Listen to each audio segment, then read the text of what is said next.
चूरू शहर में बनने वाला अग्रसेन नगर का आरओबी एक बहुत बड़ा चूरू शहर के लिए ज़रूरत भी थी, और उसी के बारे में काफ़ी इश्यूज़ हैं जिनके बारे में मैं टाइम टू टाइम बीते हुए 2 महीने से बोल भी रहा हूं, और आप लोगों ने इनको through media, through social media, newspapers के मार्फत पढ़ा भी होगा, देखा भी होगा। उसी के अंदर कुछ इश्यूज़ हैं जिनके इश्यूज़ को लेकर आज मैं आपके बीच में आया हूं, और कोशिश करूंगा कि मैं पूरे एक इशू को आपको समझा सकूं। और ये चूरू शहर का सबसे बड़ा इंफ्रास्ट्रक्चर प्रोजेक्ट है, और ये अपने शहर की रीढ़ की हड्डी मानता हूँ। इस प्रोजेक्ट को आप लोगों का सहयोग और साथ मांगने के लिए आया हूँ। कोशिश करता हूँ कि कहीं जो भी आज के हालात हैं आपको उन सब बातों से मैं रूबरू करूँ और आपको बताऊँ कि क्या इश्यूज़ चल रहे हैं, उसमें आप लोगों का सहयोग की मैं उम्मीद रखूँगा। मित्रों, ये अग्रसेन नगर का आरओबी भारत सरकार रेलवे डिपार्टमेंट और पीडब्ल्यूडी के शेयरिंग बेसिस के ऊपर 25 अगस्त 2023 को सैंक्शन हुआ था, और सैंक्शन के अमाउंट इसकी 97.95 करोड़ रुपीस का ये आरओबी है, जो अग्रसेन नगर से चलेगा और एक टी पॉइंट बनेगी कलेक्ट्रेट की तरफ। एक रास्ता उसका लेफ्ट में टुवर्ड्स जयपुर रतन नगर होते हुए निकलेगा, और एक रास्ता अपना सिटी की तरफ आएगा। इसकी डिज़ाइन का ये पार्ट था। मेरी विजिट थी चूरू के अंदर आरओबी के पास में, तब मुझे इस चीज़ का एहसास हुआ, और मालूम पड़ा कि क्योंकि जहाँ तक मेरे को पहले इन्फॉर्मेशन ये थी कि ये पुल कम्प्लीटली 4 लेन के रूप में इसका टेंडरिंग हुई है। 4 लेन के नाम के ऊपर टेंडर अवार्ड हुआ, कॉन्ट्रैक्टर ने 4 लेन के लिए बिडिंग करी थी, और ये 97.95 करोड़ रुपये का टेंडर सैंक्शनिंग हुई थी। और टेंडर जब छूटा तो 76.36 करोड़ रुपये के अंदर टेंडर छूटा है। और जब हमने साइट विजिट करी तो मालूम ये पड़ा कि काफ़ी कुछ शिकायतें भी लोगों की आ रही थी। रूमर्स थे कि भी शायद पुल की साइज़ को छेड़ दिया गया है।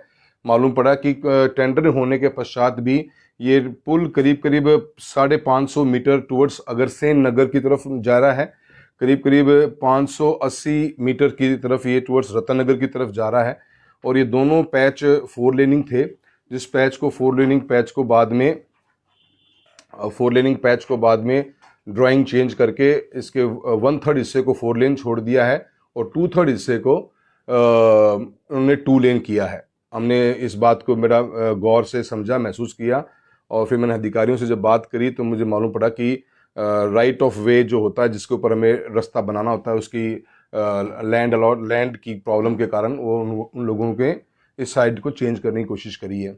मुद्दा यहीं तक ही नहीं है। जब ड्राइंग को चेक किया तो ये महसूस हुआ कि आज की तारीख में इस पुल के अंदर जो हमारा ट्रैफिक पंखा सर्कल से आता है, इस पुल के ऊपर पंखा सर्कल सिटी का काफ़ी हिस्सा पंखा सर्कल की तरफ बसता है, और साथ ही साथ में हमारे तारानगर का, भालेरी का, सरदार शहर का, रतनगढ़ का भी ट्रैफिक पंखा सर्कल होके कलेक्ट्रेट की तरफ आता है, और जिनको जयपुर जाना होता है वो लेफ़्ट लेते हैं।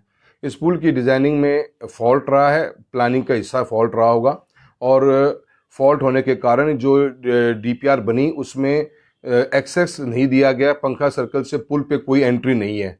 अगर किसी व्यक्ति को अगर पंखा सर्कल से होते हुए आना है और अगर जयपुर जाने की उसकी इच्छा है तो उसको पुल से लेफ़्ट लेना पड़ेगा, जो उन्होंने 3.75 मीटर की एक सर्विस लेन दी है, और वह सर्विस लेन के साथ पुल के साथ साथ चल के आगे पेट्रोल पंप के पास में से वहाँ से गाड़ी घूम के ऊपर पुल पे आएगी, और पुल पे आने के बाद फिर वो जयपुर जा पाएगा। मुझे ये बहुत ही ज़्यादा इसमें मुझे बड़ी प्रॉब्लम नज़र आती है, क्योंकि 3.75 मीटर में बड़ा हैवी ट्रैफिक हमारे उस क्षेत्र से आता है। ट्रक्स भी आते हैं, बसेस भी आती हैं, छोटे साधन भी बहुत आते हैं, और कई बात परालियों की गाड़ियां भी आती हैं। तो वो 3.75 मीटर यानी 11 फुट 10 फुट के आसपास की रोड के ऊपर इतने बड़े ट्रैफिक को निकलना पॉसिबल मुझे नज़र नहीं आया। तो मैंने इसके ऊपर मेरी रिजर्वेशन रखी। मैंने कलेक्टर महोदय को भी और SC-PWD को भी बात को बताया मैंने कि ये तो बिल्कुल ही सरासर गलत हो जाएगा, क्योंकि अगर ये हम सर्विस लेन ट्रैफिक को ऊपर चढ़ाएंगे तो ताउम्र इसके अंदर प्रॉब्लम रहेगी। और इतना बड़ा सिटी है, क्योंकि पुल की कंस्ट्रक्शन कोई 2 या 5 साल की नहीं, सालों साल के लिए होती है। 40 से 50 साल की डिज़ाइनिंग होती है। फ्यूचर में ट्रैफिक और भी बढ़ेगा, तो ये 10-11 फुट की रोड इतने बड़े ट्रैफिक के प्रेशर को झेल नहीं पाएगी। ये हमारा सबसे बड़ा रिजर्वेशन था, जिसके ऊपर हमने सरकार के सभी संबंधित अधिकारियों से, मैंने प्रशासन जिला लेवल के ऊपर बात करी। और साथ ही साथ जब रतन नगर की तरफ जो पुल मुड़ता है अगर नगर से ऊपर चढ़ने के बाद में, उस पुल के अंदर भी उन्होंने 580 मीटर का पुल था, उसमें उन्होंने करीब 300 मीटर 2 लेन कर दिया, और 150 मीटर 350 मीटर तो 2 लेन है, और 150 मीटर के लगभग वो 4 लेन पुल रह गया।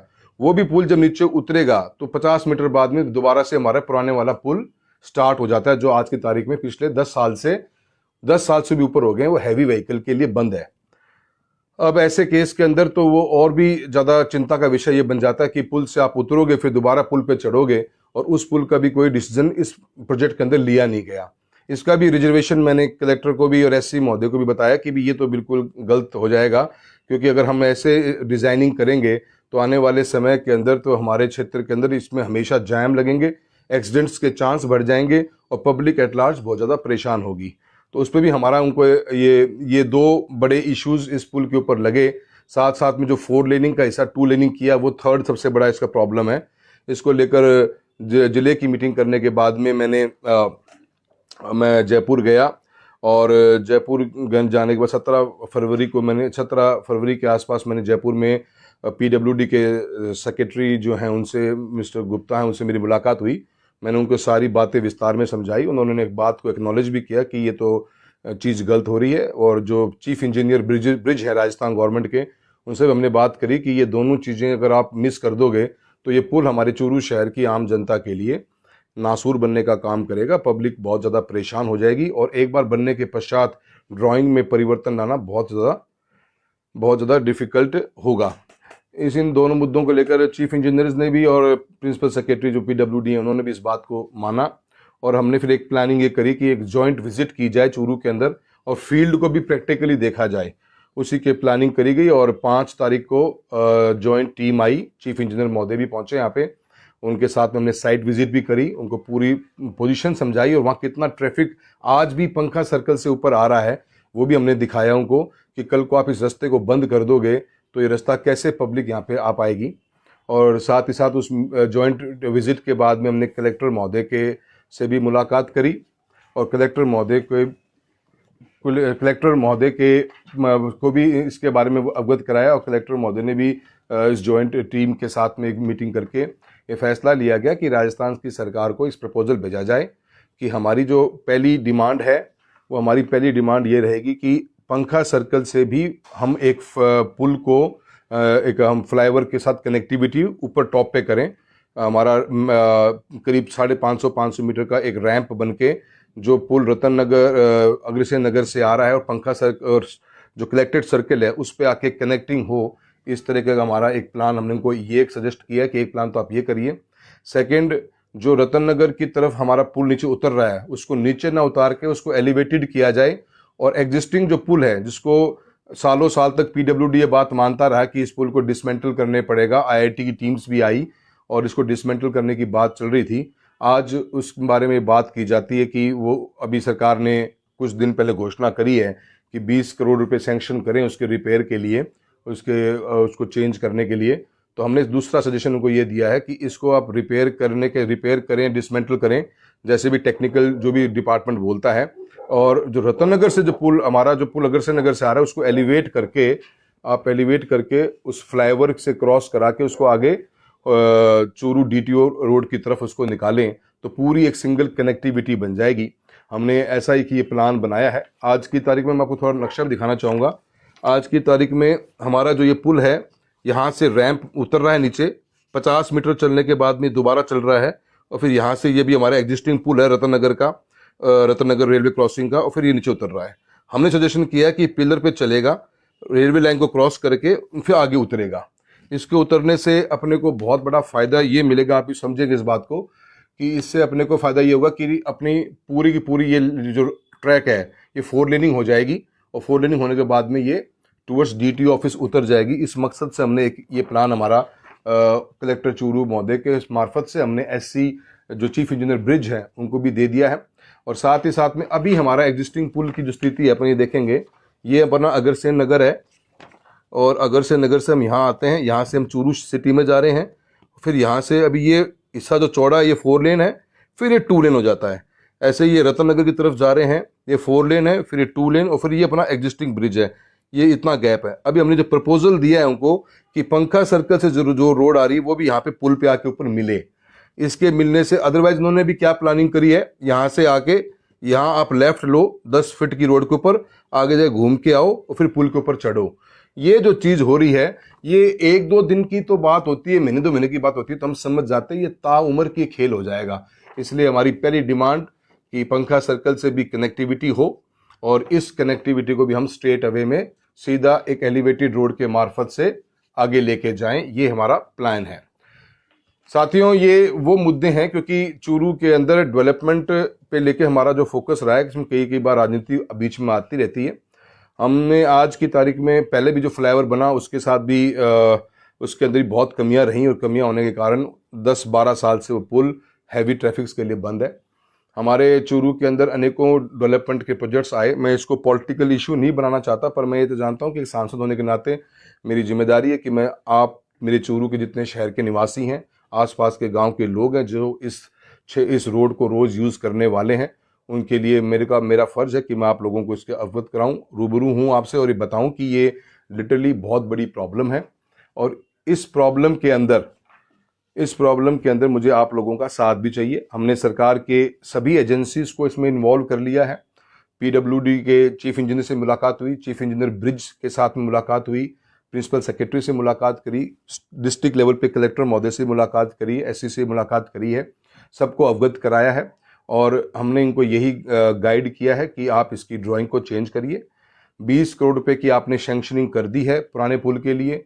एडिशनल करीब 15-16 करोड़ रुपए, 17 करोड़ रुपए इस प्रोजेक्ट के अंदर ऑलरेडी बचे हुए हैं। ये करीब 35-36 करोड़ बन जाते हैं। हमें 50 करोड़ रुपए की और एडिशनल रिक्वायरमेंट है।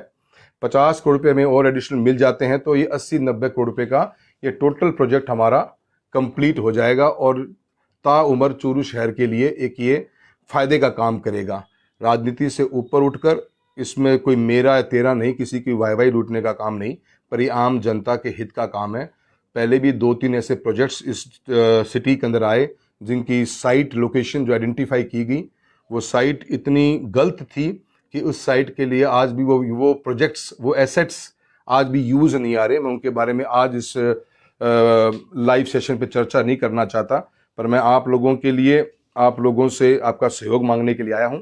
एक हैशटैग चलाया हमने, हम चाहते हैं सोशल मीडिया के इस प्रोफाइल के ऊपर हम सब लोग जुड़ें, हर शहरवासी इस पे जुड़े, हर शहरवासी इसके अंदर अपना योगदान दे। धरना प्रदर्शन अभी मैं करना नहीं चाहता, हमने सरकार को मौका दिया है। हम उम्मीद करते हैं कि बजट की लास्ट स्पीच के टाइम पे मुख्यमंत्री महोदय चूरू की जनता के लिए ये 50 करोड़ रुपए की एडिशनल सौगात देने का काम करेंगे ताकि लाइफ लॉन्ग ये जो हमारी प्रॉब्लम है, ये पुल नहीं हमारे जीवन का नासूर बन जाएगा। पुल हमारे जीवन के अंदर रोजमर्रा की जो लाइफ है हमारे लिए नासूर बनेगा। इस प्रॉब्लम को सॉल्व करने के लिए हमारे पास यही बेहतरीन टाइम है। अगर हम आज चूक गए और हम अब चूक गए तो हमें सालों साल लड़ना पड़ेगा इस पुल को ठीक कराने के लिए। मेरा ये मानना है और मैं पूरी उम्मीद करता हूँ कि आप लोगों को मुझे आशीर्वाद और साथ मिलेगा। हम एक हैशटैग हम चला रहे हैं, हम इसको आज लॉन्च करेंगे। मैं चाहता हूँ कि आप सब लोग पूरे सिटी, हर जाति धर्म पार्टी लाइन से ऊपर उठकर अपने बच्चों के लिए, अपने खुद के लिए, अपने आने वाली जनरेशन्स के लिए इस प्रोजेक्ट के ऊपर अपना फोकस दीजिए, थोड़ा योगदान दीजिए। हमारी कोई बड़ी डिमांड नहीं, हमने कहीं पे भी गलत नहीं कहा। अगर गलत हम कह रहे हैं तो डिपार्टमेंट आके बोले। कई लोगों ने तर्क ये भी दिया है कि हम सिटी का बाईपास बन जाएगा। ये बाईपास बनेगा, आज के जब भी बनेगा वो बाईपास कभी भी सिटी की बसेस को ख़त्म नहीं कर पाएगा। वो बाईपास कभी भी सिटी में आने वाले ट्रक्स जो लॉजिस्टिक सप्लाई करते हैं, जो रोज़मर्रा की ज़रूरतें, हमारी गैस है, पेट्रोलियम है, हमारे डेली के हमें परचून का हमारा सामान जो गाड़ी लेके आती हैं, उनको कभी भी बाईपास ख़त्म नहीं कर पाएगा। हमारे छोटे व्हीकल हैं वो हमारे कभी हट नहीं पाएंगे। और 10 फीट की रोड से, मैं दोबारा से बोलना चाहूँगा, 2 मुद्दे इसमें इंपॉर्टेंट हैं। इसमें 2 मुद्दे जो इंपॉर्टेंट मेरे वो ये हैं कि पंखा सर्कल से आज की तारीख में इस पुल के ऊपर कोई कनेक्टिविटी नहीं, हमें वो कनेक्टिविटी चाहिए। सेकंड, रतन नगर के अंदर जो हमारा एग्जिस्टिंग फ्लाईओवर जो खराब हो चुका है, जो हैवी व्हीकल्स के लिए बंद है, उसको डिसमेंटल करें, रिपेयर करें, तो उसकी कनेक्टिविटी एक एलिवेटेड रोड के रूप में हो जो इस रतन जो अगरसेन नगर से आने वाले पुल के साथ कनेक्ट हो जाए।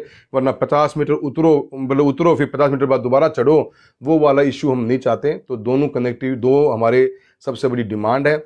मैं आप सभी साथियों से उम्मीद ही नहीं, मुझे पूरा विश्वास है कि आप इस हैशटैग पे अपना समर्थन देंगे।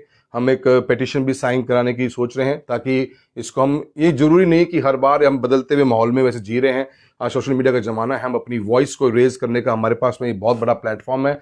आने वाले 2-3-4 दिनों में हम जितना हो सके इसको मैक्सिमम पुश करें। सरकार तक इस बात को हमने पहुंचा दिया है। हम ये मानते हैं कि सरकार के अधिकारी भी इस बात से सहमत हैं। अगर कोई भी इससे असहमत हो तो हमें कन्विंस करने की कोशिश करें, हम कन्विंस होने के लिए भी तैयार हैं। पर मैं कन्विंस किसी हालत में भी नहीं हूँ। पिछले 11 साल से भारत सरकार की standing committee on national highways, ministry of road and transport का मेंबर हूँ। हाईवेज को, रोड्स को थोड़ा बेटर समझते हैं और इतना जरूर जानते हैं कि एक सिटी को मैक्सिमम ट्रैफिक जो वहाँ से हमारा आता है, उस ट्रैफिक को हम हवाले नहीं कर सकते 10 फुट के रोड के सर्विस लेन के साथ में। हमारा साथ में मेडिकल कॉलेज भी वहाँ पे है, उस मेडिकल कॉलेज के साथ में भी बहुत बड़ा ट्रैफिक का कंजेशन बनेगा। इसलिए अपन सबको जागना चाहिए और मैं उम्मीद ये करता हूँ कि आप लोग मेरा सहयोग करेंगे। सरकार हमारी बात को सुनेगी। हम आज सिर्फ हमने इशू को पॉइंट किया है और पॉइंट आउट करके इशू को सरकार के सामने रखा है।